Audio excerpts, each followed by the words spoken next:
নিচে নিচে আর একটু নিচে আর নিচে আর নিচে আর কিভাবে কাজ করিস তুই? এইভাবে কি কাজ করে?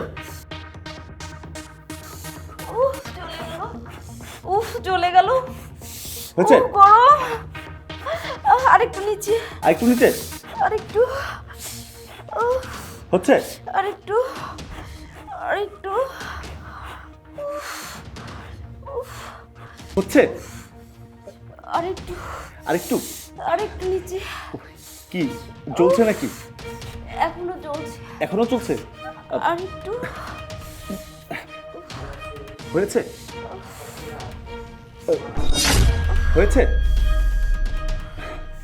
আরে আর একটু কি জ্বলা কমে নাই?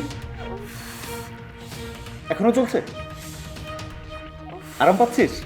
একটু আরাম পাচ্ছি এখন আরাম পাচ্ছিস? হ্যাঁ এই তো আরেকটু সহ্য কর। আরেকটু সহ্য কর। এই তো হয়ে গিয়েছে। এখন কি আরাম পাচ্ছিস? আরে কি ব্যাপার? তুমি আমাকে থাপ্পড় মারলে কিসের জন্য? তোর সাত কপালের ভাগ্য, তোকে আমি থাপ্পড় দিয়েছি, এর চাইতে বেশি কিছু করিনি। কি করছিলি তুই কাজের মেয়ের সাথে? আরে আশ্চর্য, আমার কপাল ভালো হবে কিসের জন্য? তুমি হুটহাট এসে আমাকে থাপ্পড় দিচ্ছ কিসের জন্য বুঝতে পারছি না। আবার মিথ্যা কথা কেন বলতেছো? আমি তো সবকিছু নিজের চোখে দেখলাম, কিছু করছিলে না? ছি ছি ছি, কিছুক্ষণের জন্য বাইরে গিয়েছিলাম, আর এই সুযোগে তুমি কাজের মেয়েকেও ছাড়লে না। তোমার চরিত্র তো খারাপ হলো কবে থেকে? আশ্চর্য, তুমি কি বলছো? কাজের মেয়ের সঙ্গে আমি কি করছি? আমি তো কিচ্ছু করতেছি না। আর আমি, তুমি কি বলছো আমি কিচ্ছু বুঝতেও পারতেছি না। বুঝবি কি করে? কোনো চোর চুরি করে বলে না যে আমি চুরি করছি। আমার যা দেখা সব তো আমি নিজের চোখেই দেখলাম। ছি। ম্যাম হ্যাঁ আসলে আপনি যা দেখছেন সব কিছুই ভুল এই চুপ! কোনটা ভুল আর কোনটা সত্য সেটা তুই আমাকে বোঝাতে আসবি না। আমি তো সবকিছু নিজের চোখেই দেখেছি, নতুন করে আর কি ভুল বোঝাবি আমাকে? ও আচ্ছা, এইটাই দেখছো? হ্যাঁ, তুমি যেটা দেখছো সেটা ভুল দেখছো, আর যেটা দেখোনি সেটা শোনো আমি কি করছিলাম কাজের মেয়ের সঙ্গে। হ্যাঁ, কমপ্লিটলি পেয়ে যাবেন, সমস্যা নাই। আমি আগামী কালকের মধ্যে ডিল করে দিব, ঠিক আছে? উফ হ্যাঁ। চলে গেল পুড়ে গেল আচ্ছা, এক মিনিট। উফ আর কি হয়েছে? সাহেব গরম চা পড়ছে উফ, কি পড়েছে?